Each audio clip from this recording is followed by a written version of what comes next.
Hello, everybody. Good evening, good afternoon, good morning from wherever you are. Welcome again to our session, to our today's session. Thank you very much for joining this session. So, to start with energy, we would like to ask you to share us your experience so far in the foundation phase of the Africa SDG Mentorship Program. So, please share us your insights, your experiences so far on the comment section. Yeah, please do that.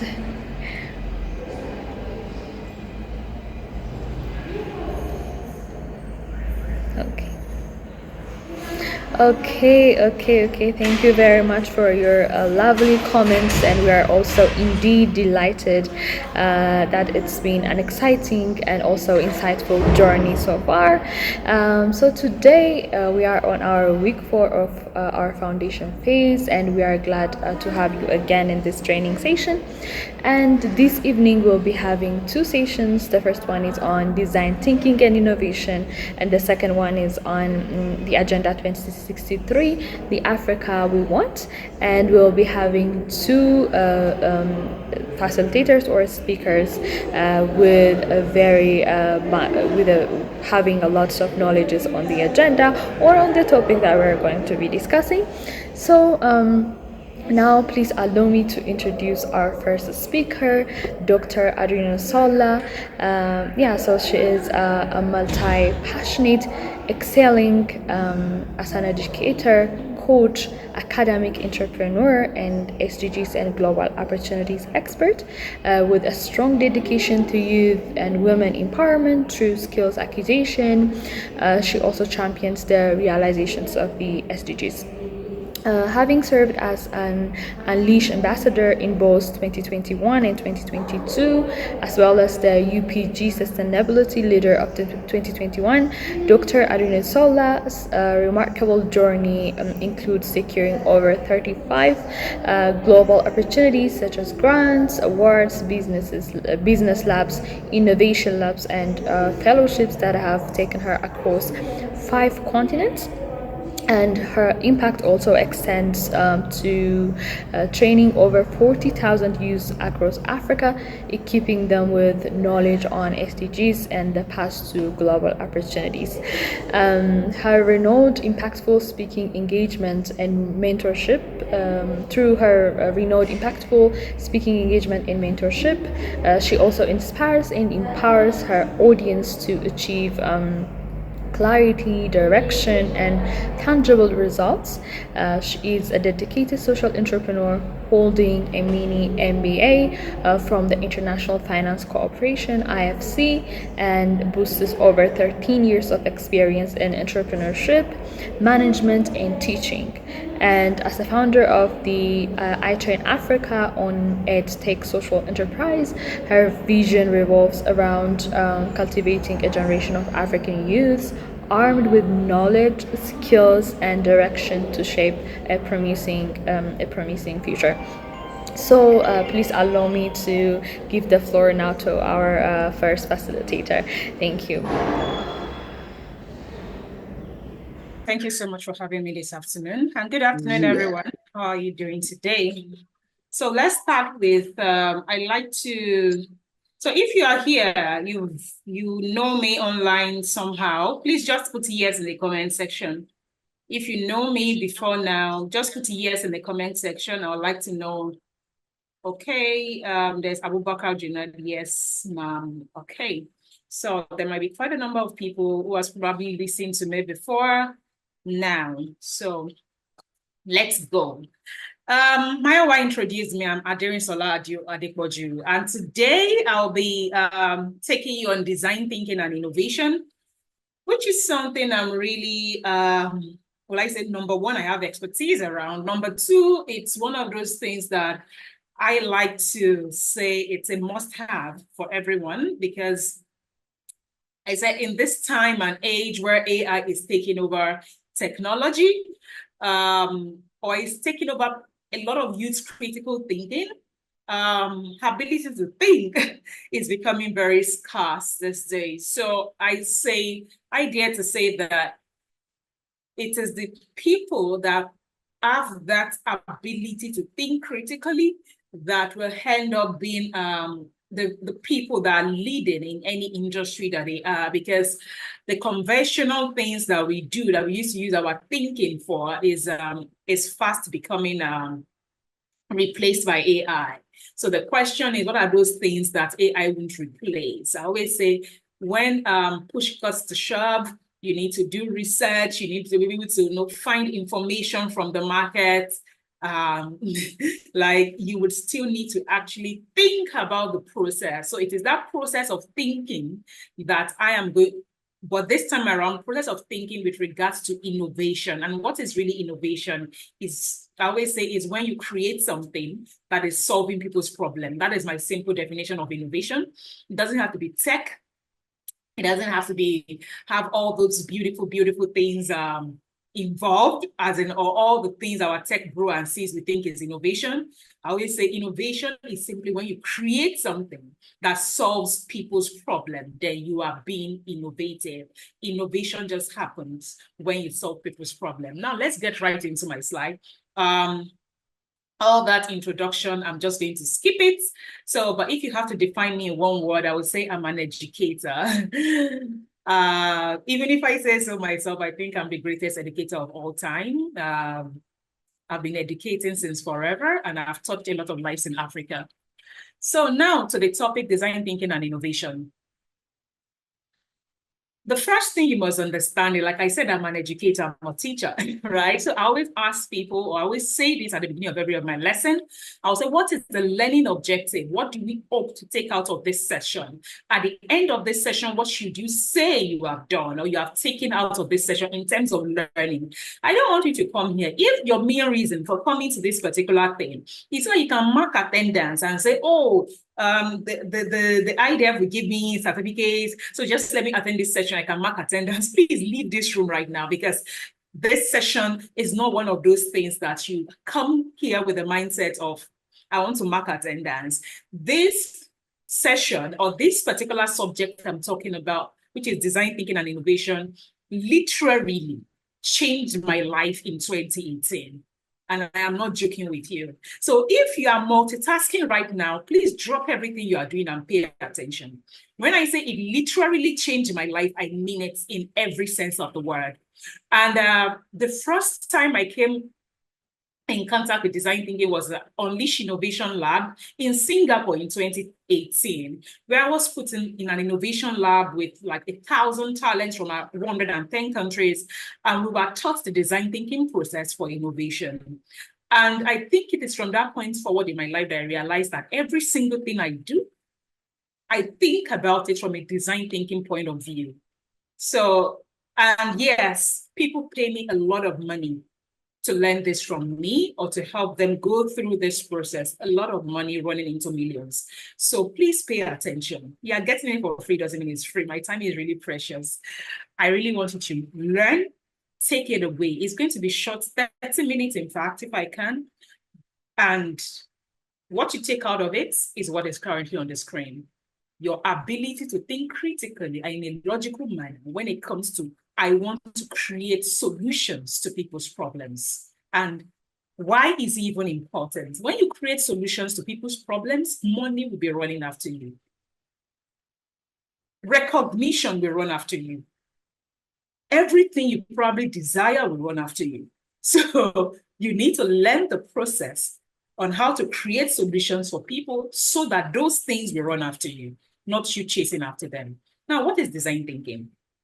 Design thinking, so I was just saying, design thinking is a problem-solving methodology that prioritizes understanding the needs of users or customers, challenging assumptions, redefining problems to identify innovative solutions. That is what it is. It's a human-centered approach. That is what I want you to take note of. Human-centered approach to innovation that integrates the needs of people, the possibilities of technology, and the requirements for business success. It is widely used in various industries, including technology, healthcare, education, beyond, and tackle complex problems or complex challenges to drive innovation.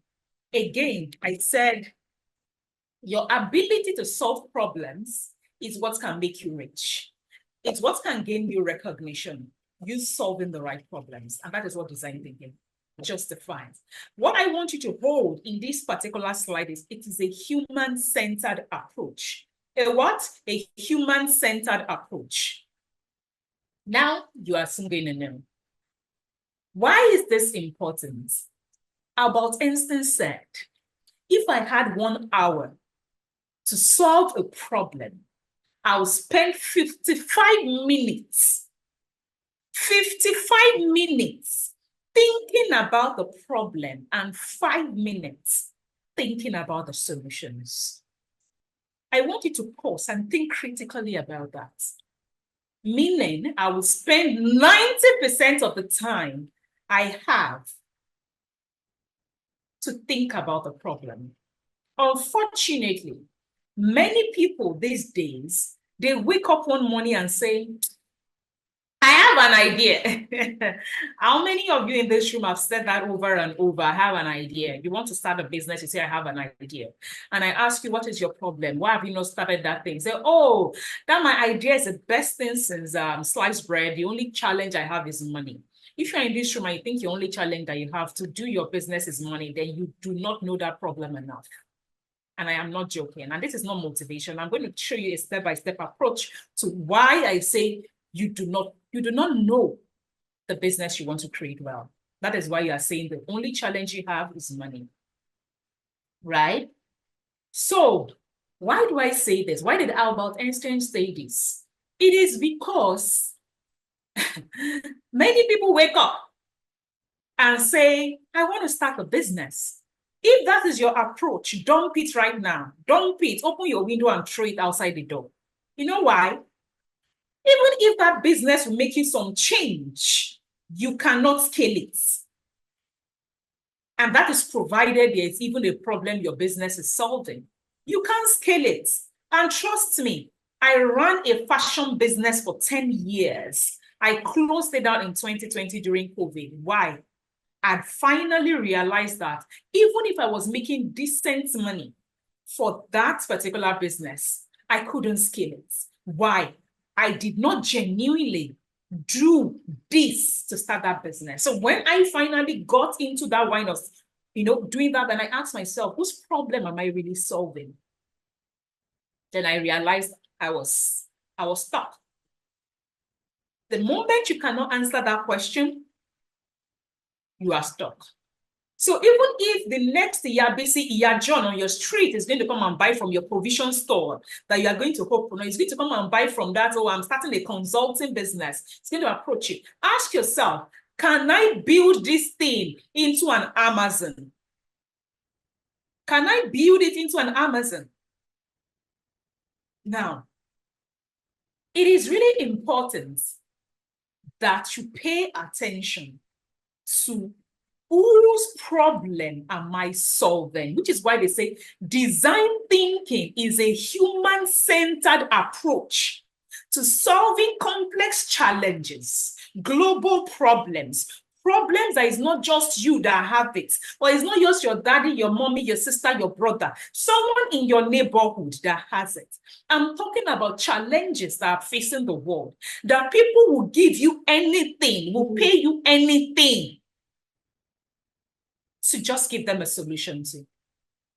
Whatever business you decide to create today or to launch out today, it must be a solution, not a product. If your product is not a solution to somebody's Panadol problem, you are not innovating.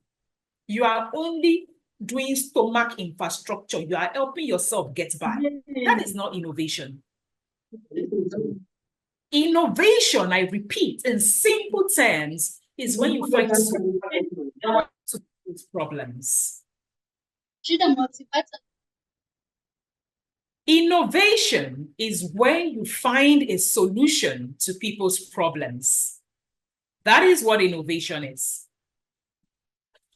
Now, again, you'll be wondering, she's spending a lot of time in this problem thing. Please go back to what Albert Einstein said.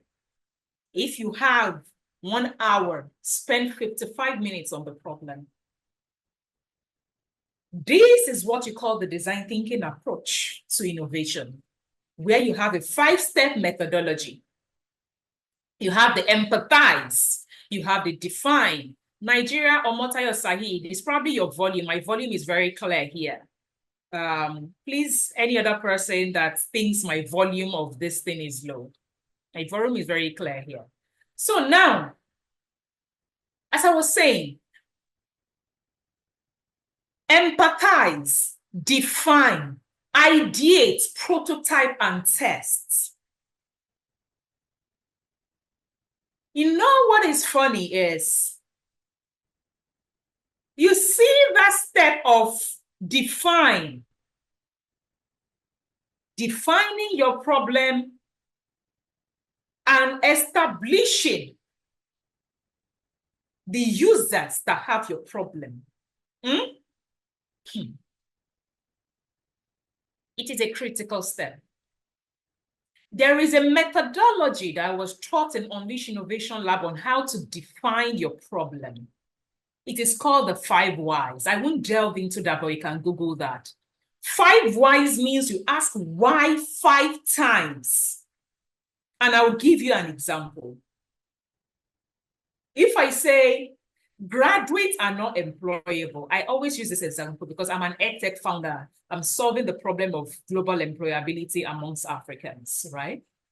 That is what my EdTech iTrain Africa is about, upskilling people for global employability. Now, if I say graduates in Africa or 45% of graduates in Nigeria do not have jobs, that is a problem, right?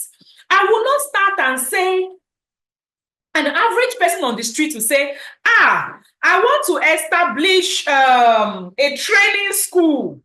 That's what an average person will say. You say, I want to, or the person will say, oh, girl cannot find job. They will say, oh, I want to establish an HR company or something to help people write their CV. Because why? Another person will say, damn, you did not find job. It's because your CV is not good. That is probably what an average thinker will do, that did not go through the innovation process.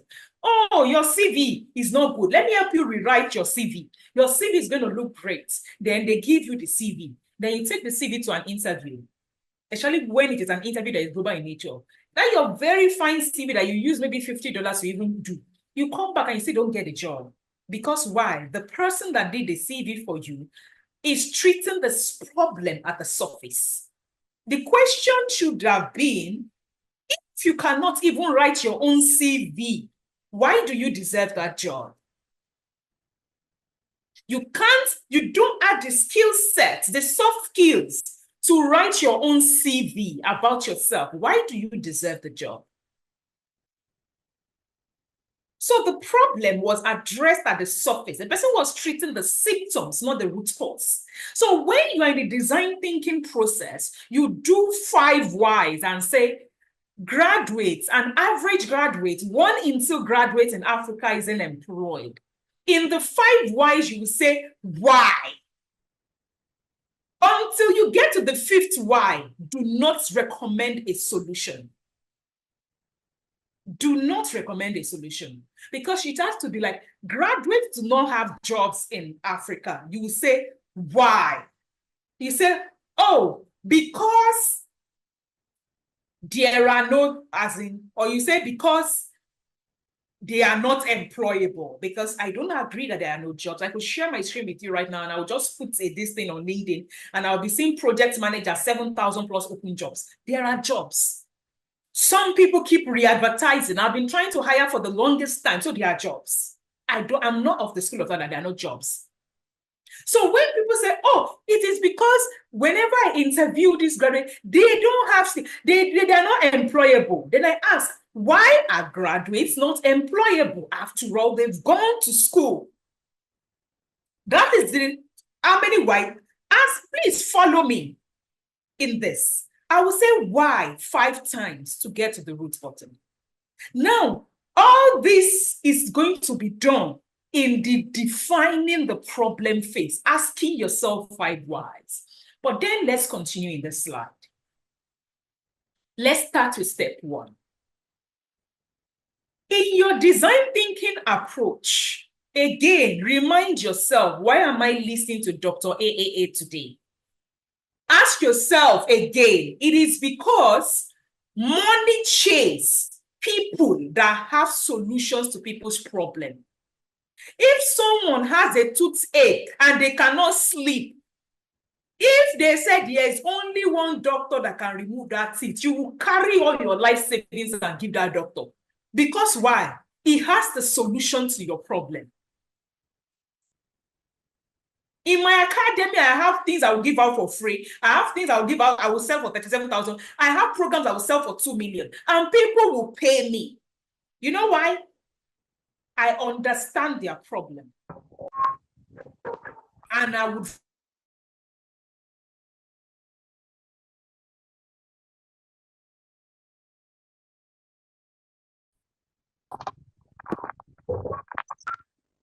I have charged up to 4.5 million for a coaching. And I'm the same person that will give free. Why? Value. When you solve people's problems, they pay you. So just in case you have forgotten the reason you are going through this slide with me, remember that. You need to create products that are solutions, not stomach infrastructure. Now,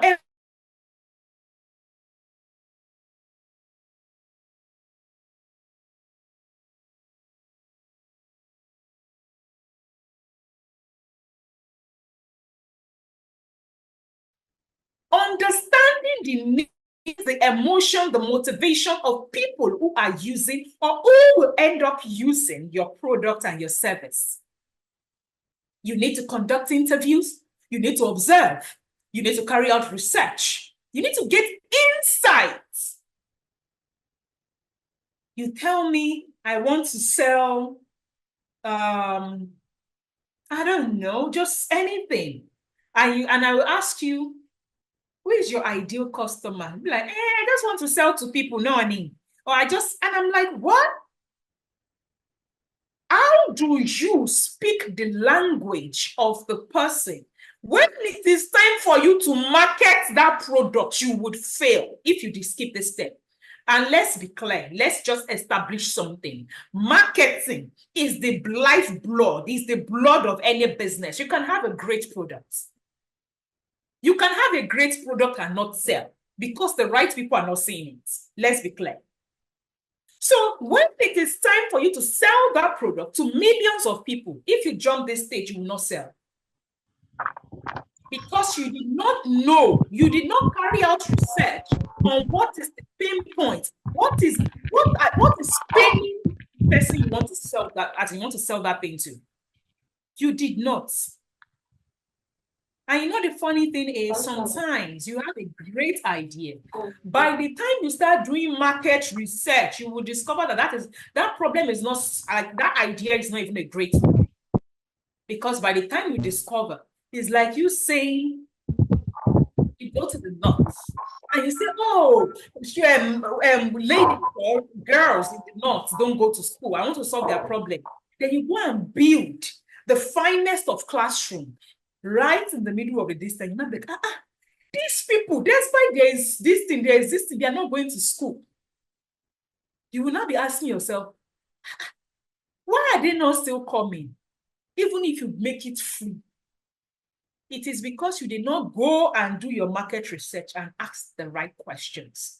Why are they not going to school? Is it for lack of school? Is it because the school is not beautiful? Is it because they don't have teachers? But you just carry yourself and go and say, yes, I'm the Messiah, I'm the philanthropist. You establish something. Which is why you see many NGOs starting these days without mission, without ambition, without direction.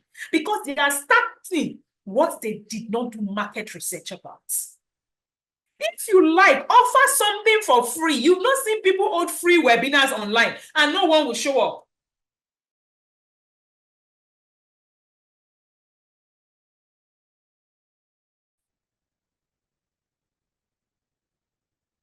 It is about, do you know what is paying them? Now, at the step 2 of the design thinking, assuming you've done all your market research, oh, these people have this problem. This is happening. That is happening. This is the stage I was explaining earlier. You now define. Kenya Alexander, please stop drawing on my screen. You need to define based on all the things you gather. You need to define it. When you are gathering, doing your research, you now need to define what exactly, because when you are doing research, you will hear a lot of things. You need to listen, pay attention. Because you already think you have a great idea, you have a tendency to be biased. Because why? You think your idea, again, as far as I'm concerned, there is nothing new under the sun. When I hear youths or people say, they stole my idea, I say, get out. Which idea? Did they go drop the idea in your head? They dropped it in the head of 1,000 people. Now, who executes fast? Is the first person that executes.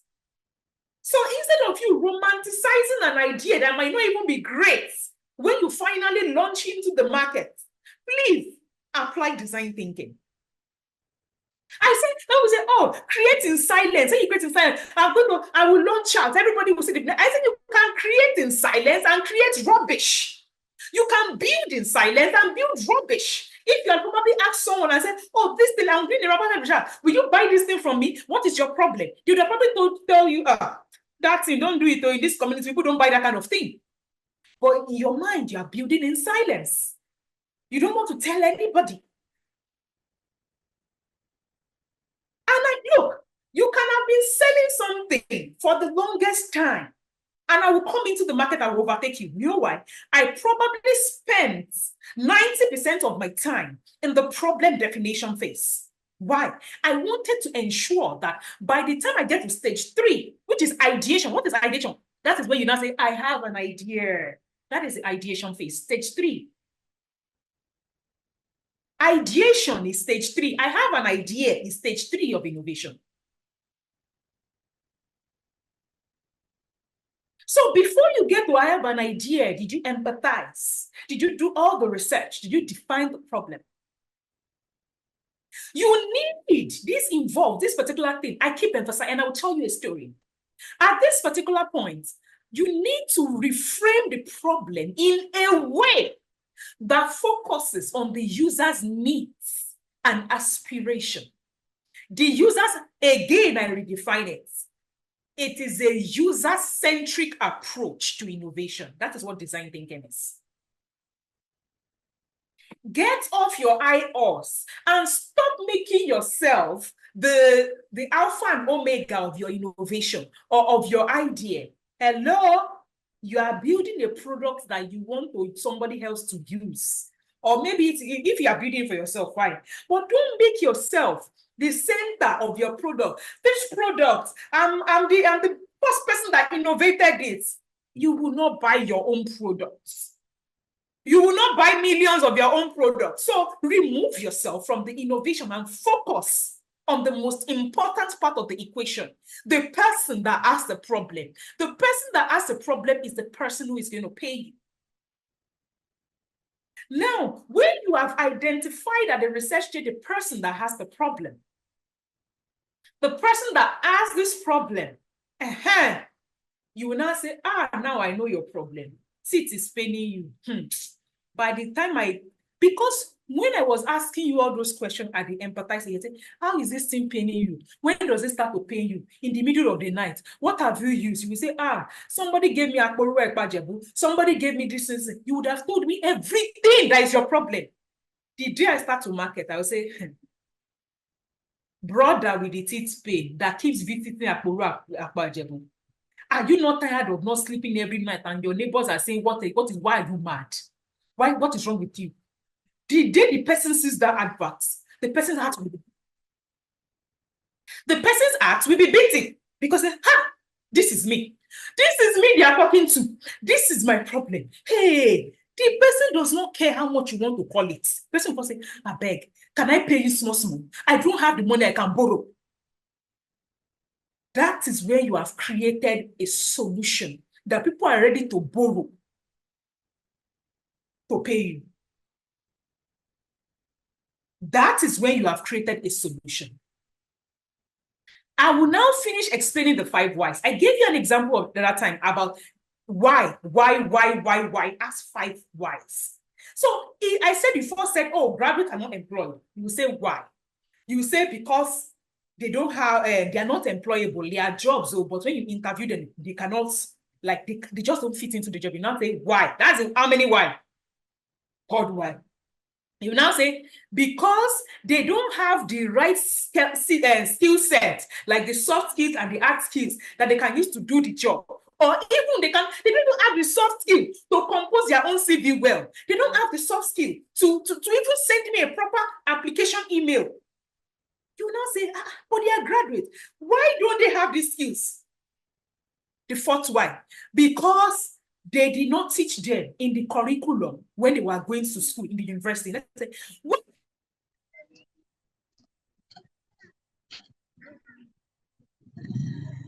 the technology was not yet here, but now technology is here. Do you understand? You now say, oh, why has the curriculum not been amended? Oh, because they are still trying to innovate, create a curriculum that will match this particular generation. You now know what you're not going to go on, because you've asked why up to the 5th time. You now say, okay. So if graduate, the reason why they're not employed is this, then it would mean that I need to create a kind of curriculum that will be able to teach these graduates. Then you know, if you ask the 5 whys right, you will discover that you will start your solution from the bottom up.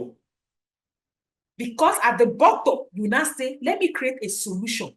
Because at the root, again, I repeat, stop treating symptoms.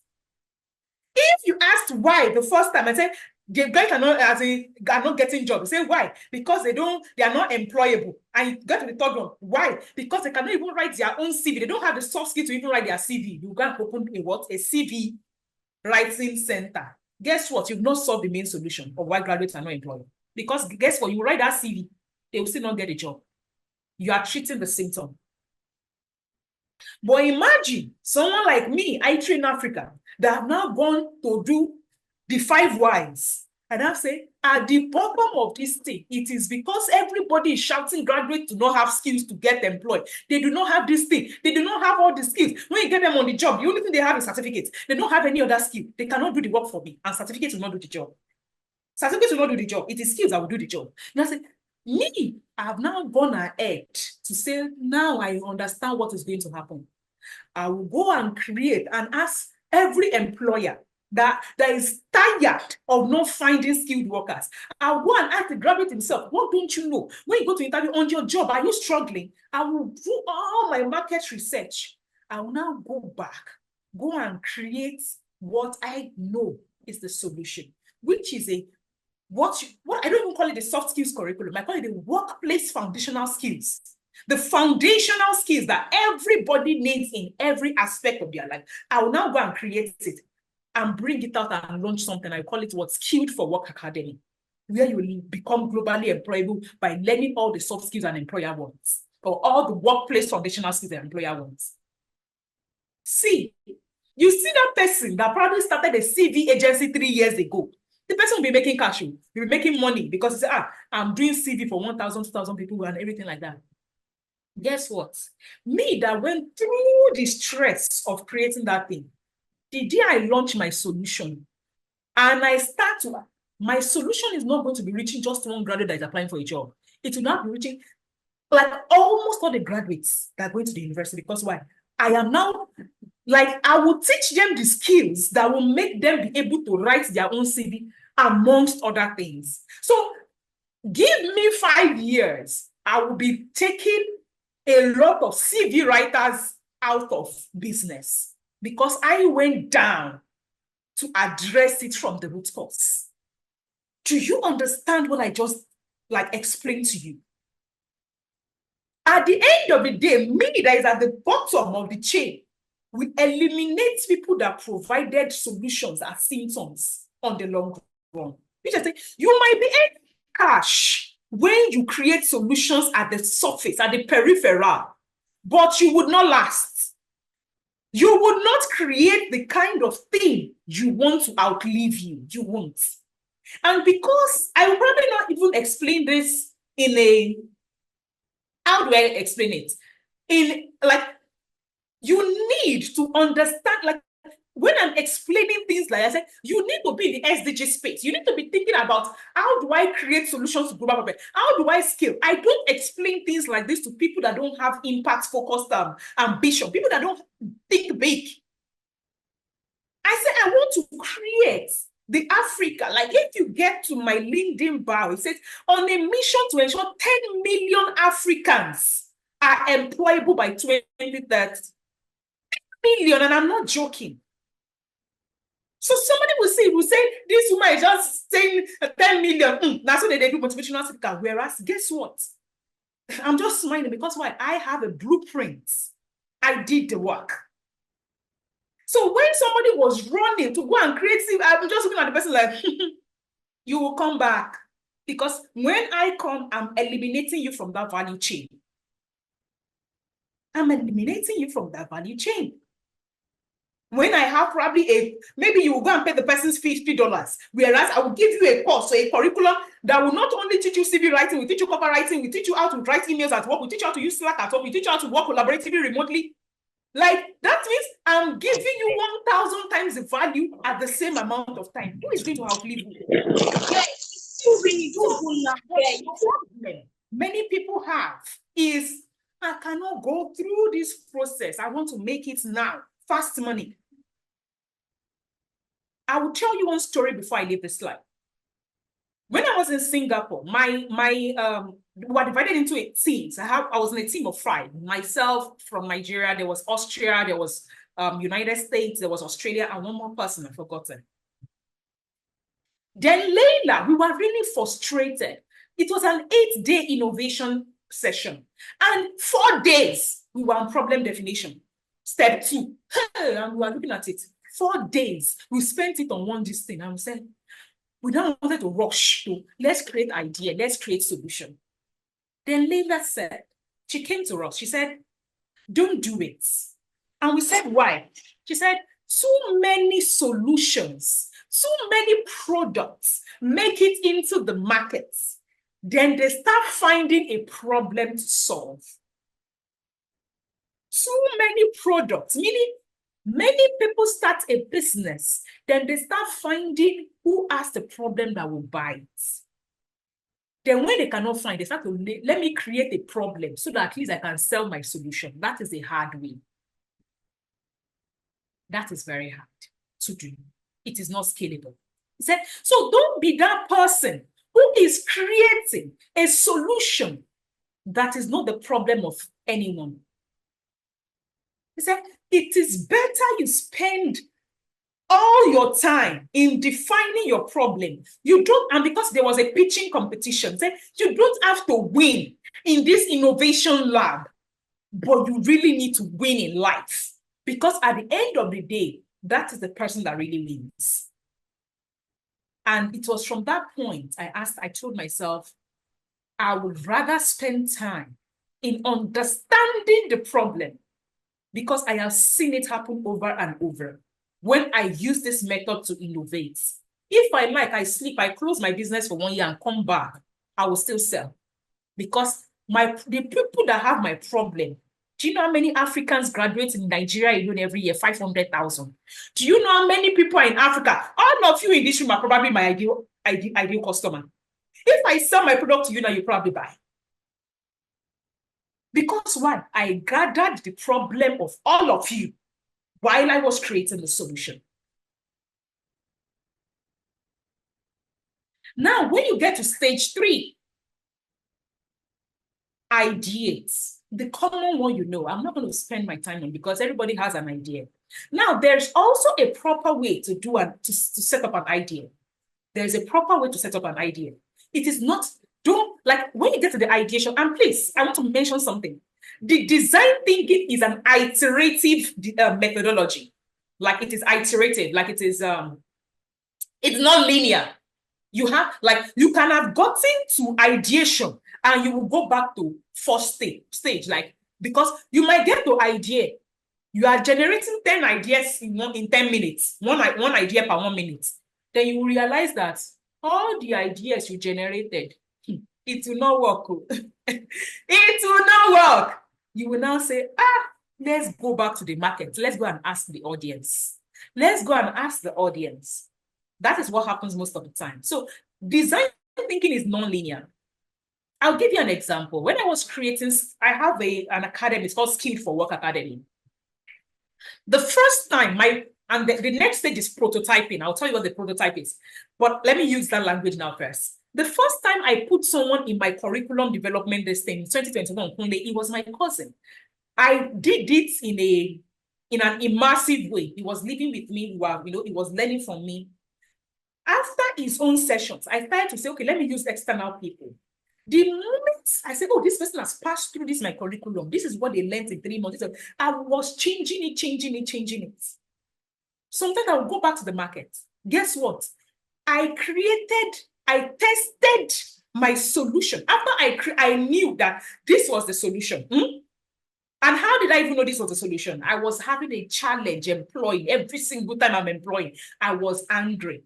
I will employ them, they cannot do the work. I will teach them 3 months, they will run away. They will not be very skilled at work. I said, then one day I sat down, I said, wait, Jerry, why is it that for everybody you train on the job within 3 months, they are skilled enough to get another job? And because I was a startup, I did not even have the money to pay them well. Do you understand? I said, Then I sat down one day, I said, hey, Jerry, you have a gold mine. You know how to teach. You know what to teach. You have been an employer of labor for over 10 years. You know what they are lacking. You are educated. You are well-traveled. You have, like, my superpower is clarity. I can help you achieve clarity in 1 hour, even if you've been confused all your life. Do you understand? So I said, I have all the qualities of a good teacher. I know what I want to teach. And I have the exposure to teach you. I said,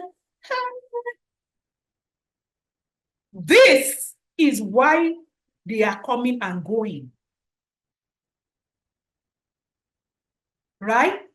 Thank you very much, AIIDEV. And I said to myself, I said, okay, let me start it. I started to test it. Then in 2023, I said, okay, after doing testing for a while, and in the case of innovation, they will say you build a prototype. A prototype is like something like a small product, they call it an MVP, minimum viable product. Like the simplest format of your product that you want to build, they will say, build it, test it, and see if people will pay you. One of the things you must confirm in your process must be, are people willing to, because you can create a product, people are willing to use it, but they're not willing to pay. So first I had users that did not pay. Then in 2023, I had users that paid me 300,000 for that workplace foundational skills. Then I said, okay, I have something that people can pay me 300,000 naira for to learn it, workplace foundational skills. So I created multiple ideas, then refined it, which is stage 4. I refined it, built what was my prototype? Then I said, any tech bro and sis that you'll be hearing prototype, you will be thinking until you build something that is like a phone. You must have, it's a lie. A prototype is the minimum version of whatever it is you are creating. If you are trying to create a water. Water is what you are trying to do this thing. You know, say, oh, I want to create water that is going to be blue in color and everything. Your minimum viable product is just water that is probably in a sachet. Like, what is the minimum viable product? Meaning a product that has the necessary things or the basic things that will solve the problem for your user.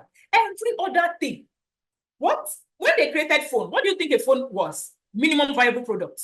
Any phone that can do green is a minimum viable product. Every other thing, we can chat, we can text. Phone's minimum viable product is for communication. So any phone that somebody can, what's all this thing? Motorola. Those days I was started using phone. Motorola with this thing on top, big phone, and Nokia. It was still a phone. It was the minimum viable product. For the now adding Android, adding chat, adding everything. The phone still sold. That is a prototype. Create anything. Because why? At that time, our major problem in terms of what we were having was we could not communicate on the go. The moment somebody created something that we could use to communicate on the go, it did not matter if it was bulky.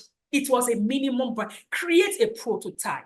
Which is why I say, if your problem is, I have this, I don't have money. I said, I used my cousin to test my curriculum. He was supposed to pay me, but he did not even pay me. So meaning I was teaching him, he was learning, he decided to work for me and everything like that. What did it take me to create a curriculum? The knowledge I had. That is my minimum viable product. Do you understand me?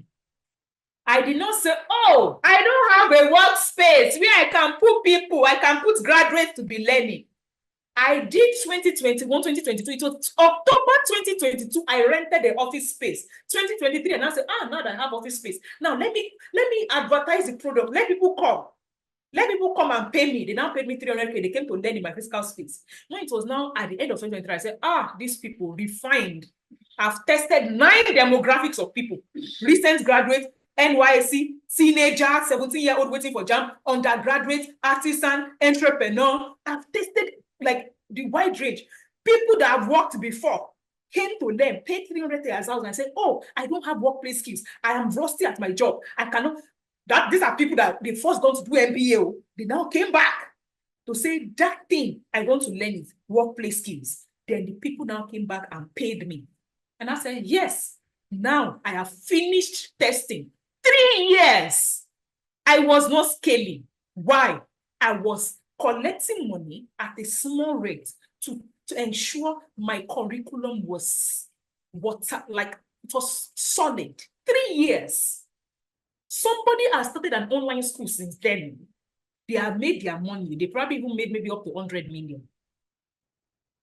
Give me time.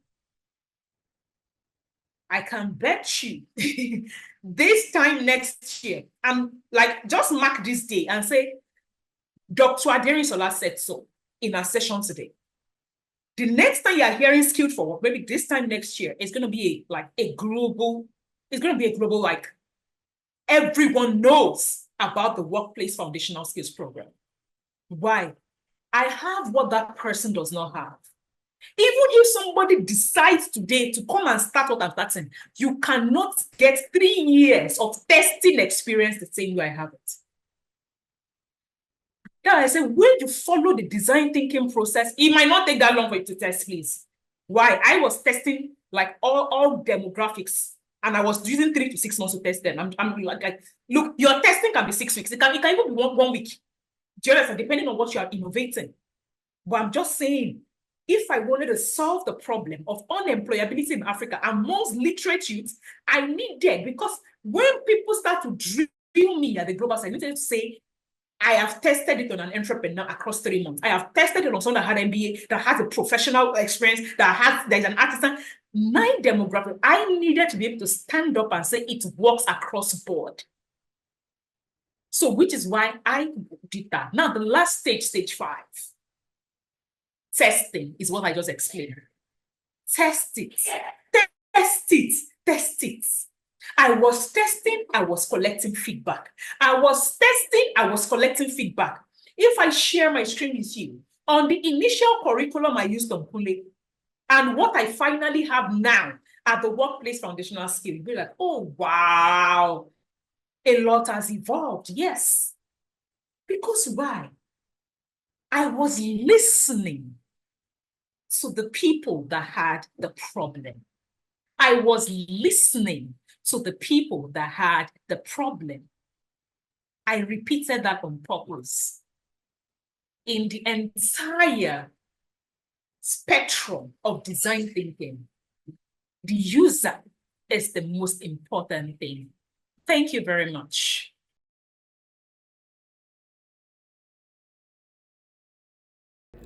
Okay. So I hope by now you've got a very important knowledge and tools with regards to design thinking and innovation from our honorable speaker, Dr. Anil Sola. I hope you've got a lot of insights, a lot of information, and a lot of knowledge from her. So thank you very much, Doctor, for your deep presentation, for your insightful presentations. Thank you very much. We have learned a lot. I believe my fellow participants also learned a lot from you. So thank you very much. Please, our fellow participants, also put your appreciation on the comment section. Yeah, thank you.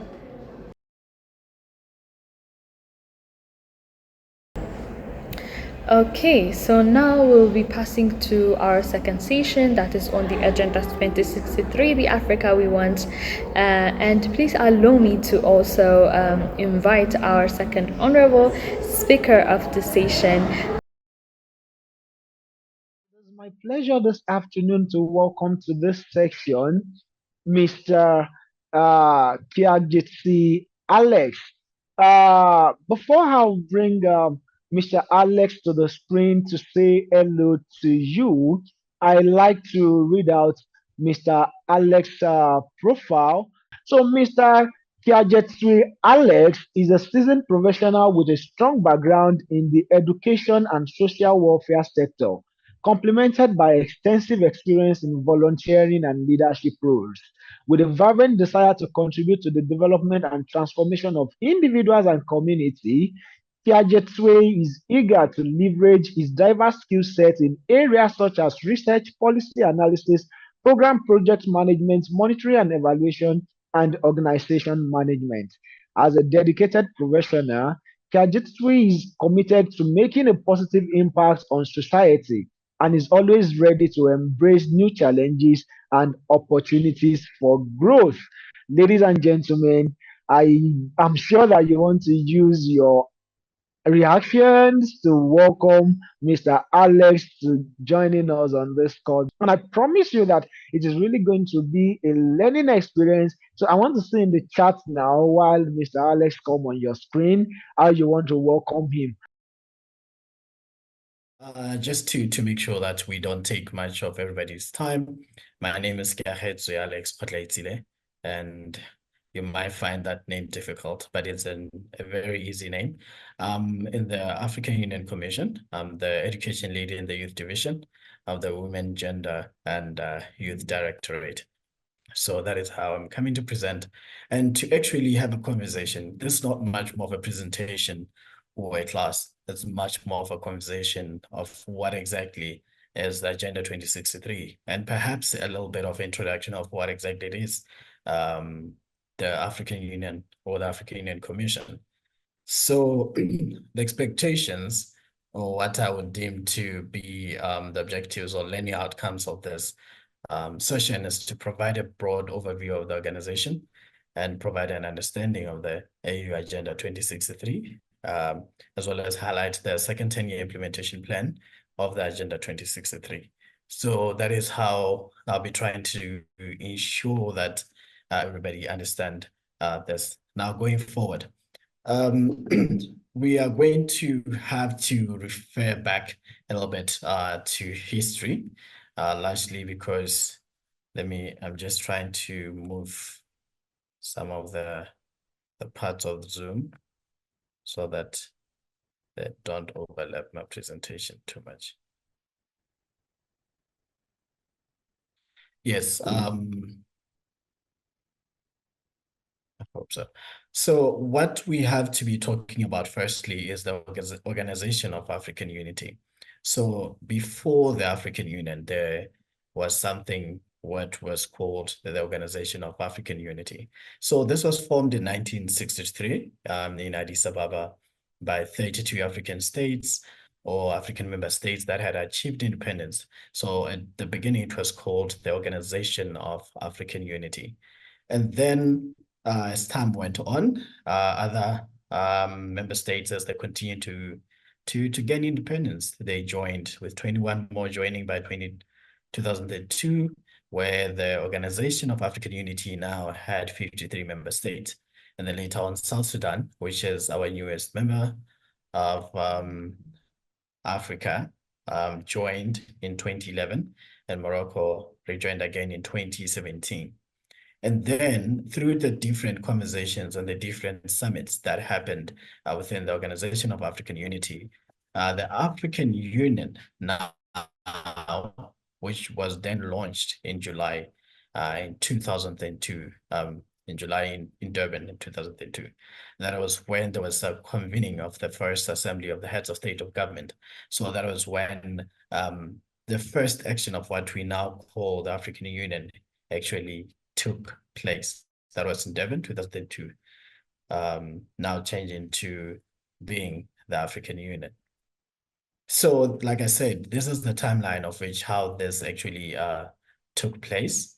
So, as we said, in 1963, there was the OAU, and then there were a couple of summits that happened that actually led to the formation of the African Union, in that regard. In 1999, there was this City Declaration, which was calling for the African Union, for the establishment of the African Union. At the same time, there was in 2000, there was the Lome Summit that called for the adoption of the African Union Constitutive Act, which is basically the constitution of the African Union, of which then in 2002 led to this establishment of the African Union Commission, from the Organization of African Unity to the African Union. So now that I was hoping to engage people as we continue, but since it's also on YouTube, I thought it would be on Zoom, so we could also have a back and forth, but I'm sure the host will assist me with that. Now, what exactly was the objectives of the African Union? Why was the OAU at first? So with the African countries gaining independence and moving on, they decided, or they found, that it was better to promote unity and solidarity among each other, for them to be one Africa. That is also to coordinate African states' cooperations to achieve better lives for its people. So that there is cooperations between member states and between the African people in general, and to safeguard the sovereignty and territorial integrity of the member states, as well as to fight colonization and apartheid. We all know that apartheid ended in 1994 in South Africa. So this was one of the platform of how to engage to ensure that we fight that, and also to promote international cooperation within the UN frameworks and harmonize member state policies. This is to ensure that when you get to the UN, there's a common position or overall voice of what Africa is saying. So this was therefore the platform to come up with those ideas, to come up with those agreements, to cultivate that common position of the African member states. I'm just going to rush.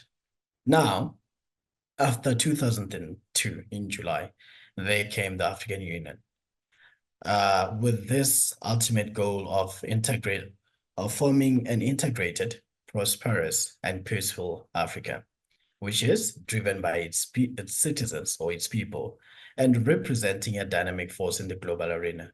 It is still almost the same sentiments, but it's more about, let us move forward. We integrate, we become prosperous, and we are peaceful. And the development of our continent is driven by its people, and we are well represented in the global arena. So in 2015, the General Assembly, we'll talk a little bit about the General Assembly and who exactly is that. To provide the collective vision and roadmap, Agenda 2063 was adopted in order to provide the collective vision and roadmap to build this prosperous, peaceful, and united Africa based on shared values and destiny. So now we continue to say, okay, now that we have come together, what is the main document that we can have, or the framework that we can have to drive this Africa that we want? So just to give you a synopsis, this is the African Union. right? The African Union has the General Assembly. We'll talk about the General Assembly. And then it has the Executive Council, and then what we call specialized technical committees and permanent representative committee. So the General Assembly is made up of head of states, and then the Executive Council is largely made up of foreign ministers or ministers of foreign affairs. And then we have PRC or Permanent Representative Committee, which is made mostly of ambassadors and permanent representative to the AU. And then STCs, these are made up of ministers from our different member states, depending on the thematic that they're in. It can be, if it's the youth technical committee, it's going to be the Minister of Youth and so on. And then these are the different organs of the African Union. So where I am in the African Union Commission, what exactly is the African Union Commission? That is the Secretariat of the African Union. And then there are different organs of the African Union. That is the Peace and Security, ECOSOC, PAP, and so on as we continue to name the others. African Peer Review Mechanism, regional communities, and so on. This is what we call the RECs, the regional economic communities. We can quickly just share the different regional economic communities which we think or which we know of in the chat, just so that we can have that conversation. Now, moving forward, as I said, let us now break it down into details. The Assembly, this is the supreme organ that comprises of head of states and governments from the 55 member states. What it does, obviously, it determines AU policies, establishes priorities, adopts the annual program, and monitors the implementation of these policies and decisions, right? So they meet in what we call the ordinary session in February each year. We have seen that a lot of our presidents in February, they come to Addis Ababa, Ethiopia. That is for this assembly meeting. And then sometime in the middle of the year, there's what we call mid-media coordination meeting, which is held in another member state country. So where it's the General Assembly, the RECs, the AUC Commission, which is us, and the regional mechanisms. So exactly what is after the Assembly, there's the Executive Council. The Executive Council supports the Assembly and is responsible to its reports to the Assembly. So it is made up of ministers of foreign affairs. I'm sure you're usually also aware that they also come here and deliberate in this regard. Now, moving forward, I hope there are no questions in this regard. We're all excited to get to know more. And then, as I said, the PRC, this is permanent representatives to the union and other plenipotentiaries of the member states. So this is what we call the PRC. For them, they meet often. They meet at least once a week and host an ordinary session 2 times a year. So these are the different embassies for the different member states to the African Union. And then we have what we call the special technical committees, or what you call the STCs. This comprise of ministers or senior officials, as I indicated. For example, we work on the STC, on the youth STC. So there's the different ministers of youth come here and they deliberate on the work. From there, the work that has been deliberated on, it goes to the PRC, from the PRC to the Executive Council, from the Executive Council to the Assembly. I hope we're able to catch a bit of a drift on that. So, and then these are the different, AU recognizes 8 regional economic committees, communities, that is the UMA, COMESA, SENSAD, EAC, EXA, ECOWAS, IGAD, and SADC. So what exactly do these regional economic communities do? Hey, the English is doing me. But let us hold in. We say the regional economic integration, they are there to provide what we call regional economic integration between members of the regions and through the wider African economic activity.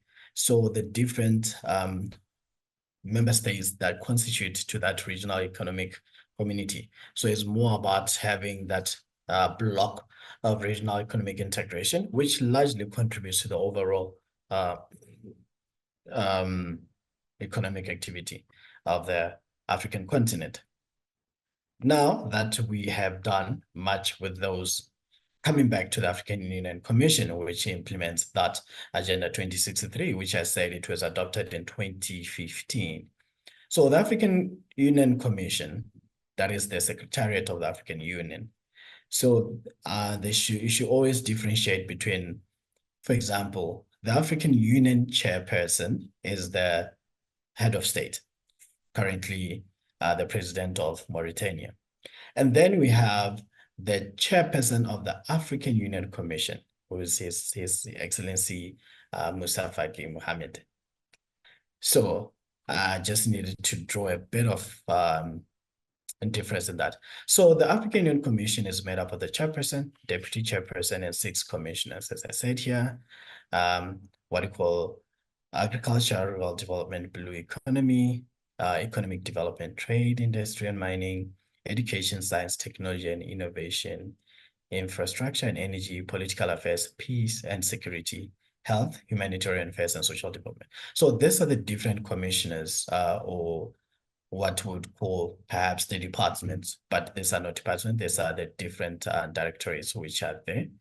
And then there are those which are under the cabinet of the chairperson. I don't have to go deep into that. I just wanted to just share a synopsis of what exactly this is. So now let's come back to Agenda 2063. I'm sure we have all been waiting.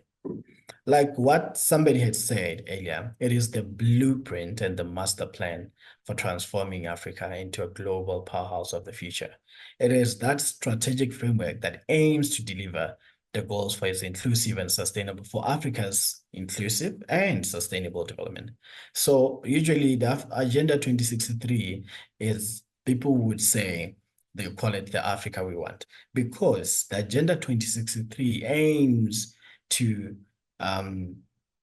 explain or transfer these desires and goals into paper, into strategy, into goals, into actions of this Africa that we want, which we talked about it being an integrated, prosperous, peaceful Africa driven by its citizens and representing a dynamic force where in the international arena. So how exactly is Agenda 2063 implemented? It is implemented or structured. It's a 50-year development blueprint, and obviously it's implemented with 10-year implementation plans, 5 of them. So every 10 years, there's a different implementation plan contributing to Agenda 2063. I would like to take a pause, and before I move to the next aspect of this, just want to take a pause and just hear from what's going on in the chat from Mayowa. Oh, yes. Personally, I'm enjoying it. It's moving as expected, and the same thing is going on for the audience. Many questions as regards those who seem a little knowledgeable about the subject for discussion. They are catching and they are being enlightened already. I did send you the YouTube link if you want to, by the side, open Yes. that screen so you could also follow up and see what's going on with them. But it is really an engaging class. They are following up actively. Thank you so much. Thank you so much. I Yes. appreciate it. So I'm just going to then move to the next section. Thank you so much. Fantastic, fantastic. Thank you. So moving on to the next, I just hope the internet won't play me dirty this time around. Moving on to the next aspect. So in the Agenda 2063, there is what we call the 7 aspirations, right? So this are the overall aspirations of us, the people of the continent. So I'm just going to share the different aspects of this Agenda 2063. So the first goal the first aspiration is to have a prosperous Africa based on inclusive growth and sustainable development. An integrated continent, secondly, politically united, based on ideals of Pan-Africanism and the vision of Africa's renaissance. So remember that at the beginning, these were the core values of the formation of the African Union. That is the Pan-Africanism aspect, Africa's renaissance, Africa in the global arena. So that's the way we go. The third is an Africa of good governance, democracy, respect for human rights, justice, and the rule of law.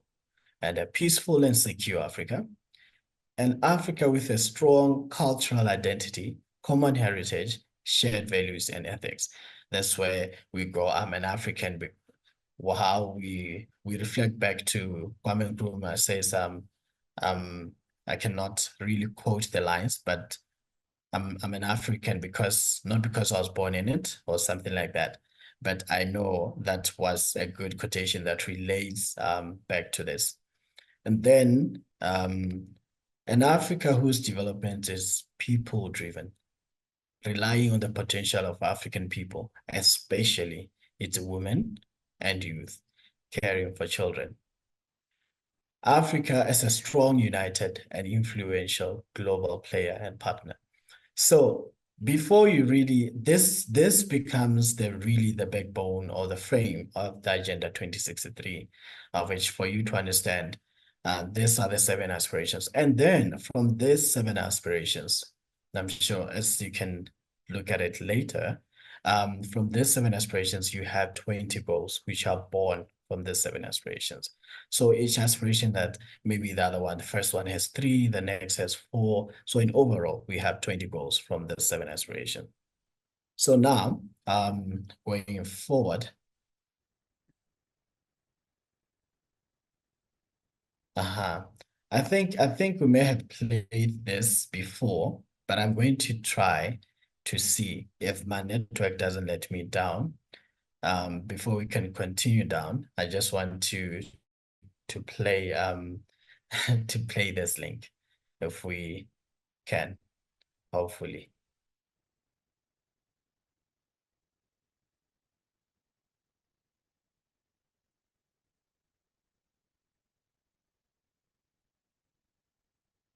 Let me know.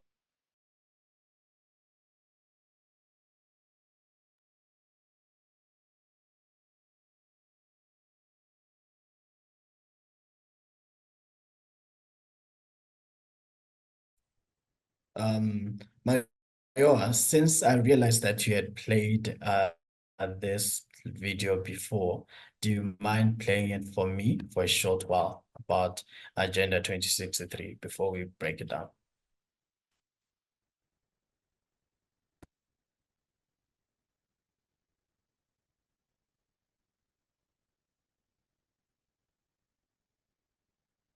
Hello, Mayor. Can you hear me? Oh, yes, I can hear you. I had just to make a change of device, so I do not even have access to that video on this device again. So maybe you could just play it and we could move with it.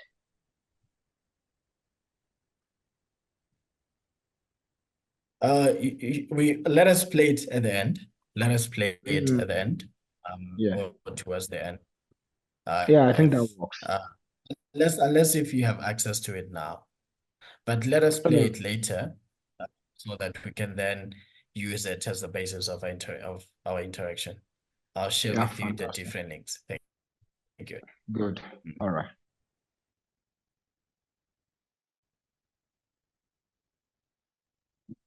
So let us now take a closer look at the Agenda 2063. I see some comments already with people saying that the Africa we want. Okay, somebody is asking for the link. That's huge, and we need a lot of key players to play to make this a reality.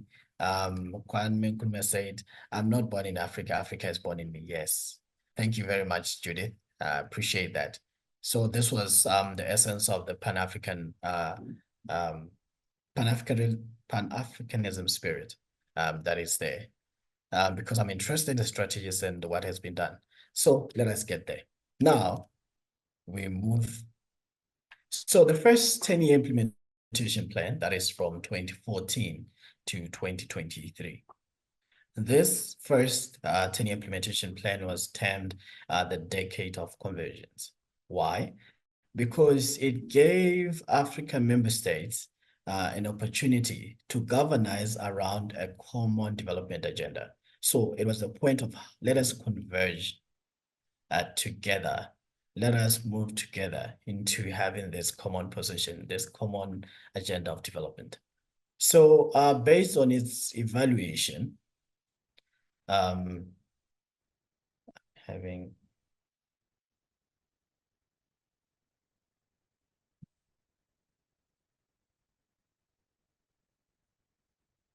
I'm just sorting something out on the link. Hope the internet won't have a problem.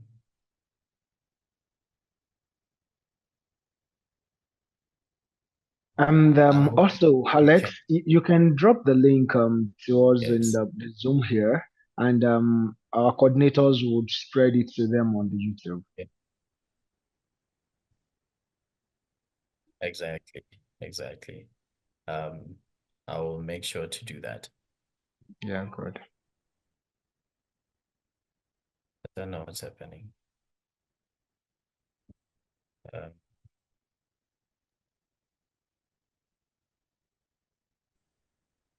Oh, okay. It looks like, pardon me, it looks like what's happening?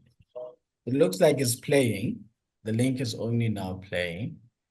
But I'll share the link. I'll just close and then I'll share. Thank you very much. I hope you are able to see the full screen. Oh, yes, we're able to see the full screen Let now. me just try to quickly run on it. So I saw comments on what exactly has happened and what that the goals are good, what is there on the ground that is happening, and that those were very good questions. Those were very perfect questions in that regard. So I'm just going to hop and say the evaluation shows that the first decade provided Africa with a unique opportunity for all 55 member states to galvanize around a common development agenda. Let us look, for example, now with African Union being joining the what's going on? The G20 being able to be represented into the G20, which is now, I guess, G21 or how it's going to be, so forth. So for Africa, it is a very good and great achievement, and to also push that representation onto the global arena. And we have also seen that in terms of infrastructure and economic integration, there's been better improvements. For example, 49 AU member states have ratified the AFCFTA agreement. So AFCFTA, this you can look much more onto it and actually expand it better. The regional economic communities are getting stronger. Continental frameworks like Agenda 2063 and the different frameworks and programs that exist under the Agenda 2063 are increasingly becoming the guiding instruments for action with bilateral and multilateral partners. So for AU, that is in terms of convergence and building a common position, that has been a very good achievement in that regard. So the second 10-year implementation plan that is going to take place from 2024 to 2023, now we are going to accelerate that what we have achieved. That is called the Decade of Acceleration. So now I've realized that much of people are aware of Agenda 2030, but not Agenda 2063. Now, to bring those two together, we have what we call two agenda, one plan, or we rather dubbed it as one plan, two agendas. So that is to bring a synergy between Agenda 2063 and Agenda 2030. So the movement is going to be on emphasizing the strengthening of collaborative planning between AU and the United Nations, as well as leverage implementation arrangements, such as bring resources together to fast track the realization of these agendas across Africa. So I'll just urge you to read more on the 20 goals of the Agenda 2063 and its aspirations so that you can be able to link it together with the SDGs or Agenda 2030. So, okay, thank you. So the second 10-year implementation plan is going to be focusing on these moonshots. So we call them the 7 moonshots. So that is for the second 10-year implementation plan of the Agenda 2063. What are we trying to aim or to get by the year 2033? The aim is for every AU member states to attain at least the middle income status, Africa to be more integrated and connected, public institutions to be more responsive as compared to what is now happening, Africa resolving conflicts amicably so that we move towards achieving our peace aspect. Africa values are explicit and promoted. We need, that is built in the centrality. Yes, there's the centrality around, I see a communication that is coming. I'll try to then be fast. So you can then, that is, Africa citizens are more empowered, more productive. Africa is a strong and influential global player. Seems like I'll just move forward quickly. That is through this theory of change, which we plan to actually take this action forward. So we're going to be looking at the drivers, pathways, enablers, and this moonshot. So we're going to, this is to ensure that every entity integrates the agenda into their plans, budgets, and statistics, entity, member states, and institutions. And to ensure that flagship projects are implemented with the right speed and scale and in the right sequence. And also ensuring that the continental frameworks like Agenda 2063 and others provide the needed guidance to deliver this moonshots. And so on and so on. This is building coordination, domestication, building awareness, partnership. Next. Just so that I can quickly go on. So what is the role of the youth in the implementation of the second 10-year implementation plan? The youth is the demographic majority in many African countries, and youth are very integral to driving the change that we are envisioning in the Agenda 2063. So we want, that is for the youth to be active participation. They need to, they need to be resources that allow young people to actively engage into the planning, implementation, and monitoring of Agenda 2063. We would like youth to be involved in the decision-making processes at different levels, local, national, and continental, so that their voice be heard and their voices be amplified. Youth have fresh ideas and innovation and creativity, so would like that to be also being put into that. And more so, I have seen a lot of you who want to do advocacy. So this will also be a great angle, that is to play a significant role in advocating for the strategic objectives of the Agenda 2063, that is understanding it and disseminating it and holding discussions on it and linking your work, be it in education space, be it in the organization that you work with. And also, we believe that if youth are equipped with the necessary knowledge and expertise, they could contribute effectively in the different sectors: science, technology, engineering, mathematics, entrepreneurship, and SDGs themselves. So we push for that equipment, that necessary knowledge development, dissemination, capacity building, and as well as youth entrepreneurship and employment, promoting youth entrepreneurship, that is through funding, through capacity building, and so on, and creating decent implementation in that regard. In that regard. So this was just a synopsis. I wouldn't go much more into the directorate work. Back. I wouldn't go much into the director work. I'm just going to finish my presentation here. You can go back again. Okay, so then, thank you very much, Mr. Alex, for making us live into deep about the Agenda 2063. 2023 and its aspirations. Thank you very much. It was very insightful and informative, and I really do believe that it was also very much informative, insightful, and eye-opening for our participants or trainees of this program too. Thank you very much.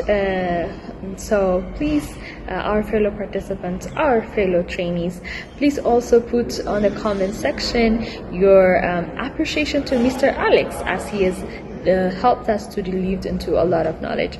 Yeah, thank you.